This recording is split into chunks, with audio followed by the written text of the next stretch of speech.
What's the meaning of Central Park?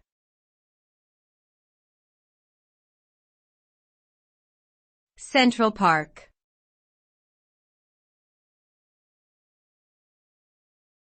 Central Park.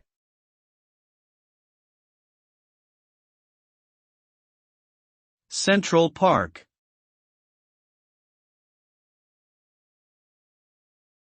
Central Park.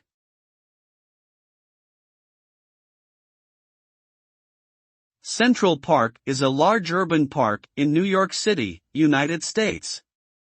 It covers 843 acres of land in the heart of Manhattan and is one of the most famous parks in the world.